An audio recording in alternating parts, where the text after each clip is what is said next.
BBA, BCA, BCom computer కోర్సులో 100% placement లభించే ఏకైక డిగ్రీ కాలేజ్ కూకట్పల్లిలోని i3 డిగ్రీ కాలేజ్ 8367215215. నమస్తే అమ్మా. నమస్తే. అమ్మా, ఇంట్లో ఎటువంటి దేవుడి ప్రతిమలు ఫొటోస్ పెట్టుకోవచ్చు? దీనికి ఏమైనా అసలు నియమం ఉందా? దేవుడి ఫోటోలు ఎలా పెట్టుకుంటామన్న దాని మీద ఆధారపడి ఉంటుందమ్మా. దేవుడి గదిలో పెట్టి పూజ చేస్తున్నామా, అలంకారంగా పెడుతున్నామా? రెండు ఉన్నాయి కదా. అవునవును.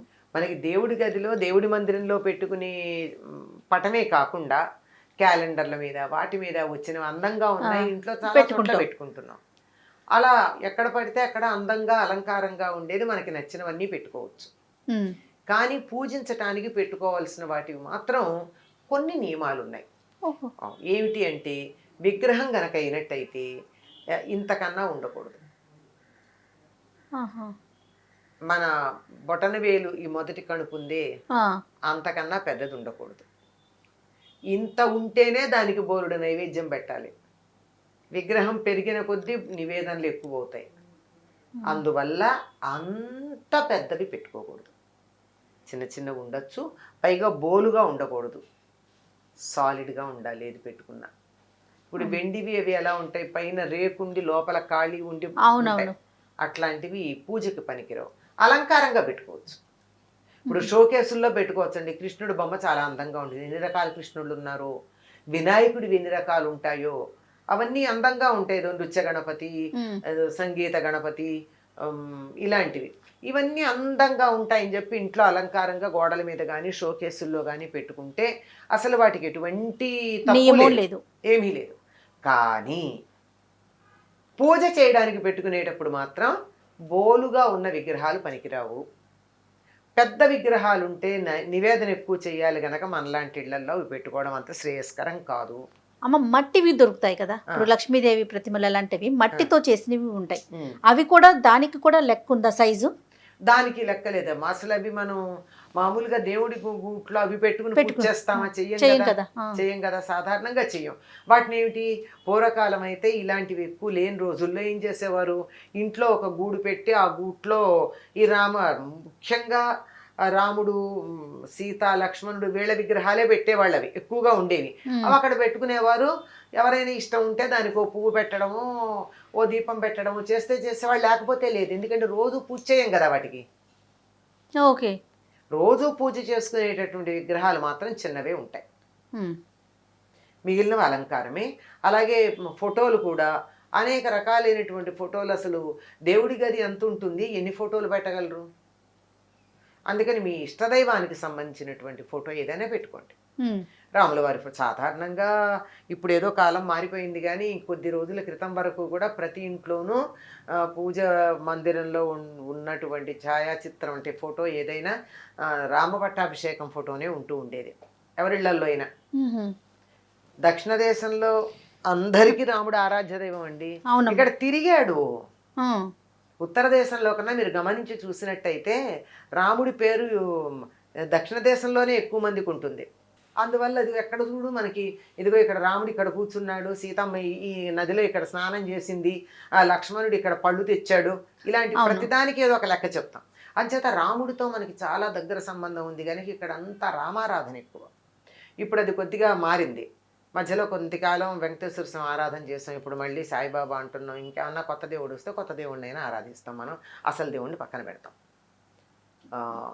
ఇది ఒక దోషాల్లో ఒకటిగా పరిగణిస్తారు. మీరు కొత్తగా ఉన్న దైవాలను ఎంతమంది నాన్న ఆరాధించండి, తప్పేం లేదు. కానీ మీ కులదైవం ఎప్పటి నుంచో 2-3 తరాలుగా మీ ఇంట్లో వాళ్ళు ఎవరిని ఆరాధిస్తున్నారో వారి పూజ మాత్రం మానకూడదు. అదొకటి ఉంది కనుక ఇలా సాధారణంగా రామ పట్టాభిషేక చిత్రం ఉండేది. రామ మందిరం లేని గ్రామం లేదు మనకి. దేవాలయం లేకపోవచ్చు, కానీ రాముడి ఫోటో పెట్టుకుని భజన చేసేటటువంటిది మనకి ఈ ప్రాంతాలన్నీ ఉన్నాయండి. అవునమ్మా. ఎంతంటే ఈ విజయనగరం, శ్రీకాకుళం జిల్లాల్లో నుంచి మలేషియా ప్రాంతానికి కూలీలుగా వెళ్ళినటువంటి వాళ్ళు కూడా ఈనాటికి ఒక దీపం స్తంభం పెట్టుకుని రామభజన చేస్తారు. ఈ రోజు కూడా మనం మానేసాం. అట్లా ఆ రాముల వారి విగ్రహం ఒక ప్రశాంతతగా ఉంటుంది, అందంగా ఉంటుంది అనిపిస్తే కృష్ణుడిది పెట్టుకోవచ్చు, అమ్మవారిది పెట్టుకోవచ్చు. ఎన్నున్నా ఇవి పరిమితంగా ఉండడమే చాలా మంచిది. తర్వాత రకరకాల సిద్ధాంతాలు ఉన్నాయి వీటికి. ఏ సిద్ధాంతం ఎంత వరకు దానికి వ్యాలిడిటీ ఉంది అన్నది ఆలోచించాలి. ఏదో ఆంజనేయుడి ఫోటో ఇంట్లో వస్తూ ఉంటే ఎట్ట ఎదురుగా సింహద్వారంలోంచి రాగానే ఎదురుగా ఉండాలని కొంతమంది, లేదండి వినాయకుడు ఉండాలని కొంతమంది ఇలా చెప్తూ ఉంటారు. మీ ఇష్టదైవాన్ని మీ ఒపీనియన్ ఏంటమ్మా? ఏ ఏ రూపంలో ఉంటే ఏం దయ దేవుడు, రూపాలు వేరు కానీ తత్వం ఒకటే కదా. అంతేగా. అంచేత వాటికి పెద్దగా మనం అనుకోవాల్సిన పని లేదు. కానీ ఒక పూజ చేయడం అంటూ గంధము కుంకుమ పెట్టి పూజ చేయడం మొదలుపెట్టిన తర్వాత ఆపకూడదమ్మా. మనం ఇలా అందంగా పెట్టుకునే వాటికి మనం ఫోటోలో బొట్టు ఉంటుంది కానీ మనం గంధం పెట్టం దానికి, గంధం కుంకం. దేవుడి గదిలో పెడితే ఖచ్చితంగా గంధం కుంకం పెడతాం. అది పెట్టామంటే దాన్ని పూజ చేస్తున్నామని అర్థం. ఇది అలంకారప్రాయంగా అందంగా ఉండడానికి రామభావనం కృష్ణ భావనం నాలో కలగడానికి ఒక ప్రేరణగా ఇక్కడ పెట్టుకున్నాను, అక్కడ పూజకు పెట్టుకున్నాను. అందుకని పూజకు పెట్టుకునేవి మీ కులదైవం ఎవరైతే వాళ్ళని పెట్టుకోండి. ఎవరి పేరుని మీరు అర్చనలు చేసి స్తుతులు చేస్తారో అవి పెట్టుకోండి. మిగిలినవి ఇంట్లో అందంగా ఎక్కడైనా పెట్టుకోవచ్చు. విగ్రహాలైనా సరే ఫోటోలైనా సరే. పెద్ద పెద్ద విగ్రహాలు అయితే మాత్రం నిత్య పూజలో పెట్టుకుంటే అంత నైవేద్యం పెట్టాలి, మరి పెట్టగలరా ఆలోచించుకోండి. శివలింగం కూడా ఇంట్లో పెట్టుకోకూడదు అని అంటూ ఉంటారు కదమ్మా, అది కరెక్ట్? లేదమ్మా, పెట్టుకోవచ్చు. కాకపోతే ఉంటే ఏంటంటే దానికి కాస్త నీళ్లు పోస్తూ ఉండాలి. రోజు పోయినా కనీసం వారానికి ఒక్కసారిన అభిషేకం చేయాలి. రోజు చేయడం మంచిది. ఇంట్లో శివలింగం ఉంటే ఎంత పెద్ద దానికి మీరు ఏమి ఎక్స్ట్రా ఏం చేయక్కర్లా. ఆ దేవుడికి పూజ చేసేటప్పుడే పువ్వు పెట్టడానికి వెళ్ళినప్పుడే ఈ శివలింగాన్ని ఒక వేరే పళ్ళెల్లో పెట్టి దానికి కాస్త చేత అయితే త్రయంబకమే జామహే అనుకుని, అది రాకపోతే నమ శివాయ అని చెప్పి కాసి నీళ్లు పోసి తీసి తుడిచి దానికి ఇంత గంధం కుంకం పెడితే సరి, 1 నిమిషం పని. అలా చేయగలిగితేనే శివలింగం పెట్టుకోవాలి, లేకపోతే లేదు. నేను చెయ్యను కానీ నాకు లింగం కావాలి అంటే బాగుండదు. ఓకే, లెక్క ఏమన్నా ఉందమ్మా సైజు? అలా ఏం లేదు. లింగానికి శివలింగానికి ఏం లేదు, అది మామూలు తయారు చేసిన లింగమా సాలగ్రామమా అన్నది. సాలగ్రామాలను బట్టి దాంట్లో తేడాలు కూడా. దేవుడి ఫోటోలు ప్రతిమలు కొన్ని పాడైపోతూ ఉంటాయి కదా, వాటిని ఏం చేయాలమ్మా? వాటిని అది వెండి విగ్రహాలు అనుకోండి, దాన్ని మార్చుకుని వేరే చేయించుకోండి. అంటే కన్ను ముక్కు స్పష్టంగా ఉన్న విగ్రహాలకే పూజ చేయాలి కనుక అలా, లేకపోతే మార్చి చేయించుకోండి. ఇత్తడివైనా మార్చి చేస్తారు, అంతేగాని వాటిని ఎక్కడ పడితే అక్కడ పారేయకండి. ఒకటి. ఇంకా ఛాయాచిత్రాలు ఫోటోలు ఉన్నాయి, ఈ ఫోటోల్ని తీసుకొచ్చి రోడ్ల మీద ఎక్కడ పడితే అక్కడ పారేస్తూ ఉంటారు, చెత్త కుండీల్లో పారేస్తూ ఉంటారు. అది సరైన పద్ధతి. నీ ఫోటో ఎవరైనా పారేస్తే నీకు ఎంత కోపం వస్తుంది? అవును, బాధ కలుగుతుంది కదా. మరి దేవుడిని నువ్వు పూజించే దేవుడి ఫోటోని ఎలా పారేస్తే అది సరైన పద్ధత? దానికో పద్ధతి ఉంది. సో దేవుడి గుళ్ళో వదిలేసి వస్తూ ఉంటారు. ఏం చేయాలి, ఏం చేసుకుంటారు దేవుడి గుళ్ళల్లో వాళ్ళు? అవును.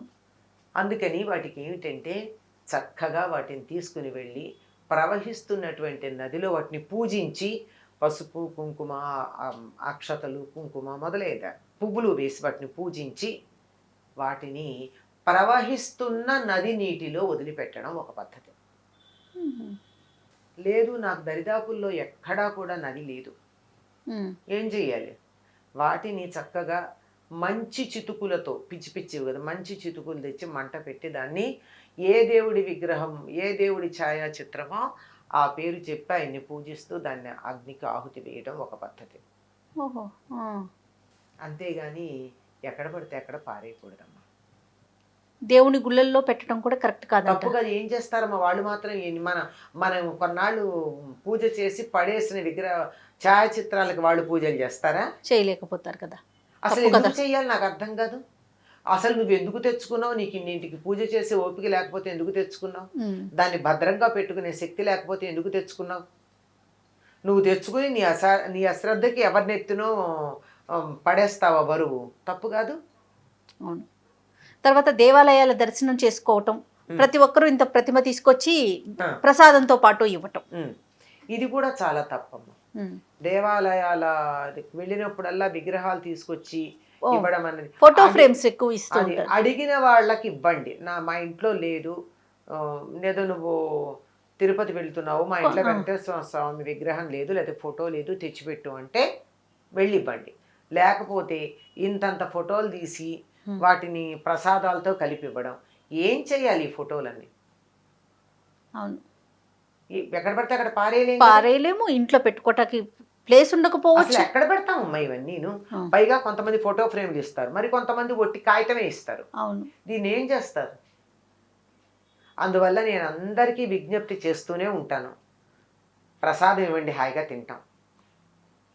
భగవంతుడి అనుగ్రహం ఒకటి కత్తిగా బాగుంటుంది కదా, బాగుంటుంది, కానీ విగ్రహాలు ఫోటోలు ఇవ్వకండి అని రిక్వెస్ట్ చేస్తాం. అయినా కొంతమంది తెచ్చిస్తూ ఉంటారు. అవును, ఏం చేస్తాం, అన్నీ ఒక పక్కన పెడతాం. మరి దేవుడి దగ్గర పెట్టానో పూజ చెయ్యాలి, అందుకని అవన్నీ ఒక చోట పెట్టి కొత్తగా పెళ్ళే కాపురానికి వెళ్ళే వాళ్ళకి, అమ్మ మీరెవ్వరూ విగ్రహాలు కొనుక్కోకండి, ఫోటోలు కొనుక్కోకండి, దేవుడికి సంబంధించినవి మీకు నచ్చిన ఇవన్నీ ఇంత పెట్టె ఉంది, ఈ పెట్టెలో రకరకాల దేవుళ్ళ ఫోటోలు ఉన్నాయి, బోలెడు విగ్రహాలు ఉన్నాయి, మీకు మీ ఇంట్లో మీకు నచ్చిన దైవం ఫోటో కానీ విగ్రహం కానీ తీసుకెళ్ళి ఇప్పుడు మీరు పూజ చేసుకోండి. బాగుంది. అంటే అందరికీ తెచ్చిచ్చేవాళ్ళు ఉండకపోవచ్చు. అవును, ఈ తెచ్చిచ్చేవాళ్ళు ఎక్కువైపోయారు. అందరికీ నేను వీలైనంత వరకు తీర్థయాత్రలకు వెడుతున్నాము అని చెప్పే వాళ్ళందరికీ నేను ఒక విజ్ఞప్తి చేస్తూనే ఉంటా, ప్రసాదం మాత్రమే తండి. విగ్రహాలు ఫోటోలు తెచ్చి అడిగి ఎవరైనా తెచ్చి పెట్టమని అడిగితే తెండి, కానీ ఎవరికి ఊరికే ఇవ్వకండి. ఏం చేసుకుంటారండి ఎన్నెన్ని విగ్రహాలు, చివరికి అసలు ఆ విగ్రహాల మీద దుమ్ము పడితే దులుపుకోవడానికి తీరిక కూడా లేనని విగ్రహాలు దేవుడి దగ్గర పెట్టుకుని ఏం చేస్తాం? చక్కగా కొన్ని పెట్టుకోవటం, శ్రద్ధగా పూజించటం. ఒకటో రెండో మీకు ఎంత ఓపిక ఉంటే అంత, ఎంత చేయగలిగితే అంత. అలానేనమ్మా, తప్పకుండా. నమస్తే. నమస్తే. ఇక ఈ వీడియో కనుక మీకు నచ్చినట్లయితే లైక్ చేయండి, షేర్ చేయండి. మరిన్ని వీడియోస్ కోసం మా ఛానల్ని సబ్స్క్రైబ్ చేసుకోండి.